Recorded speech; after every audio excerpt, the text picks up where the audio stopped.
Muy buenas tardes, muy buenas noches, muy buenos días. Les damos una cordial bienvenida a nuestro ministerio, la Iglesia en Casa, una iglesia a tu alcance.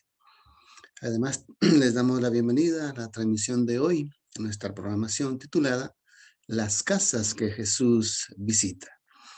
Y en esta programación estamos desarrollando el hermoso legado que nos dejó el Señor Jesús a través de las enseñanzas que transformaron al mundo por medio de las parábolas. Y el día de hoy nos cita la parábola de la semilla de mostaza. De manera que los invitamos para que puedan compartir esta señal, para que puedan invitar a sus amistades y para que puedan suscribirse a nuestro canal de YouTube Iglesia a tu alcance TV. Es para mí un grato honor el dirigirme una vez más a ustedes y poder estudiar y conversar acerca de las hermosas enseñanzas y mensajes que encontramos en la palabra de Dios. Y yo quiero invitarlos para que ustedes puedan abrir sus Biblias y que podamos ubicarnos en el libro de Lucas y vamos a abrir en el capítulo 13, que es ahí donde tenemos registrada la parábola. Y esta parábola es una de las parábolas que complementa la parábola anterior cuando estudiábamos acerca de la levadura, que al ser introducida o penetrar o mezclada con la masa, entonces leuda o hincha toda la masa hasta que obtiene esa forma voluminosa. De la misma manera, el Señor Jesús usa otro elemento conocido por su auditorio, el cual es la naturaleza. Y en este caso usa una planta que cuando crece, pues llega a crecer hasta 3 metros y el grosor del tronco es como la pierna de una persona. Y la semilla, como ustedes están pudiendo ver en la pantalla, es tan diminuta, tan pequeña, que parece la cabeza de un alfiler. Y esta parábola que el Señor Jesús usa nos trae lecciones muy importantes. Dice el versículo 18 y 19, y decía, ¿a qué es semejante el reino de Dios? Y aquí le compararé. Semejante es al grano de la mostaza que un hombre tomó y la echó en su huerto y creció y fue hecho árbol grande y las aves del cielo posaron en sus ramas. Es muy interesante y esta oportunidad vamos a descubrir estas hermosas enseñanzas que así como transformaron la vida del auditorio o de los oyentes del Señor Jesús, también esta parábola puede transformar nuestras vidas. ¿Por qué usó el Señor Jesús esta parábola? Es muy interesante entender las razones o el contexto. Y si nosotros en ese capítulo 13 retrocedemos un poquito y empezamos a leer desde el versículo 10 hasta el versículo 17, vamos a encontrar un incidente que pasó con el Señor Jesús. Y el incidente era que una mujer padecía de una enfermedad que hacía 18 años que esta mujer era un azote que le afligía. Y esa enfermedad era que tenía la columna vertebral doblada hacia adelante. La Biblia dice que era una mujer encorvada hacia adelante. Imagínese usted, mantenerse en esa posición por 18 años. Ustedes no saben cuánto sufrimiento habrá pasado esa mujer. Y dice el texto allí que este sufrimiento esa enfermedad fue causada por un demonio que había tomado posesión de esta persona. Y el Señor Jesús hace el milagro de sanarla de esa enfermedad. Pero cuando el Señor Jesús hace este milagro, ocurre algo que a él se vio motivado, se vio forzado a decir aquella parábola. Y el Señor Jesús, este milagro que realiza, lo realiza en un día sábado. Y para los judíos el día sábado era el día de reposo sagrado, en el cual ellos no podían hacer nada en absoluto. Cualquier otra cosa que hicieran que no sea algo religioso, ellos lo consideraban trabajo. Por lo tanto, era transgredir el día de reposo, transgredir el sábado, transgredir la ley de Dios. Y el Señor Jesús le reprende, le dice, ¿quién de ustedes, si su oveja o su buey cae en un pozo de agua, no la saca? ¿O quién de ustedes no va a darle de beber agua al río a sus animales por ser día de reposo? Si eso hacen ustedes con un animal, ¿cuánto más era necesario hacer con esta mujer que ella, al igual que ustedes, también es hija de Abraham? Y para esta misión es que el Hijo del Hombre había venido. Cristo había venido para dar sanidad, para dar salvación a las personas. Y cuando Él hace este milagro, dice la Biblia, en el versículo 17, que los maestros de la ley, los escribas, los fariseos, se enojaron con Él. Y se enojaron con Él porque para ellos Jesús era un adversario, era un enemigo. Y entonces ellos se avergonzaban de este enemigo. ¿Y por qué se avergonzaban? Porque era un maestro callejero, era un predicador callejero, era un maestro humilde. Y lo que es peor, este hombre humilde y sencillo se consideraba el Mesías anunciado en las profecías que iba a llegar a redimir al pueblo judío del yugo del imperio romano. Miren lo que dice el texto, versículo 17. Y diciendo él estas cosas, es decir, cuando Jesús les dijo esto, lo que acabé de explicar, se avergonzaban todos sus adversarios y todo el pueblo se regocijaba de todas las cosas gloriosas que eran hechas por él. No te debe sorprender hoy en día si de repente has estado o has visitado alguna congregación religiosa cristiana donde existe esta clase de personas que se atribuyen grados de santidad, se atribuyen grados de ser los poseedores de ese legado celestial, se atribuyen de ser los poseedores de esa autoridad. Tanto así que su autoridad es más superior que la misma palabra de Dios. Y así como el Señor Jesús reprendió a esos escribas y fariseos de sus tiempos, también Él hace la misma reprensión.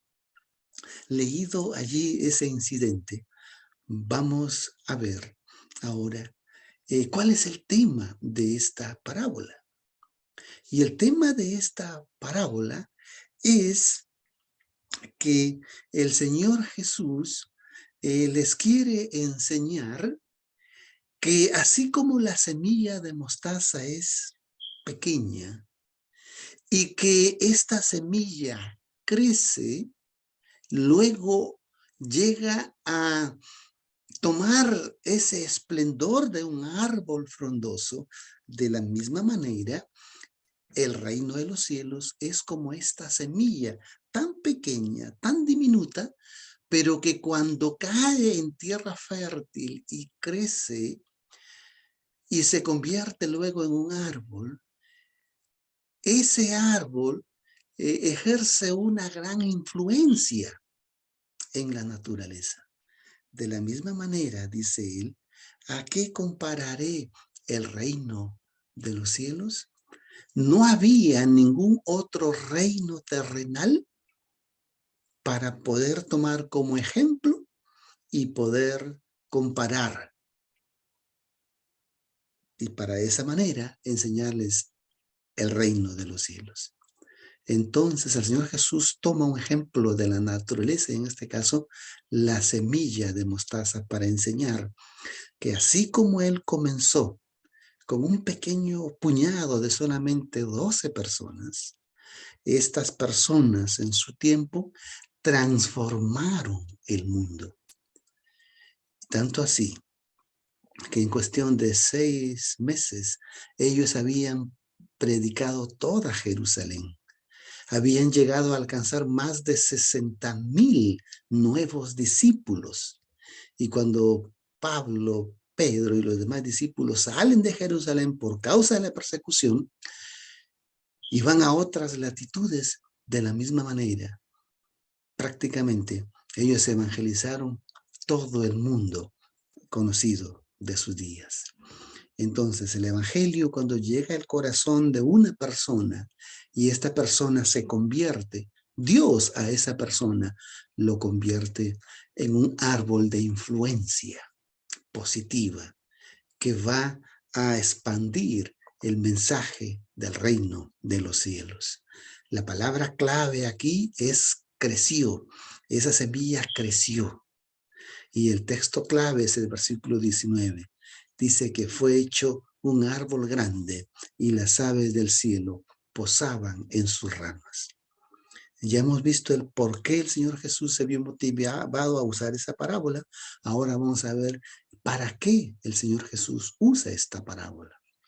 Para enseñar que la predicación del evangelio cumplirá su propósito de llegar a todo el mundo y a toda criatura, a toda casa, a cada hogar en este mundo.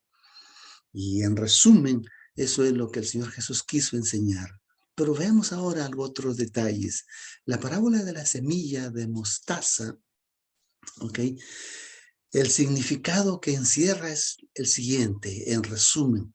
El sembrador representa a Cristo. La semilla representa el evangelio, el mensaje del evangelio. La acción de crecer representa el trabajo del Espíritu de Cristo que hace en las personas creyentes que lo aceptaron como su Señor y Salvador y son motivados a salir a predicar, a expandir el reino de Dios. Ese huerto, en primer lugar, es el corazón del ser humano, del creyente, y en segundo lugar, es toda la humanidad, el mundo entero, en el cual tiene que ser sembrada esta semilla de mostaza.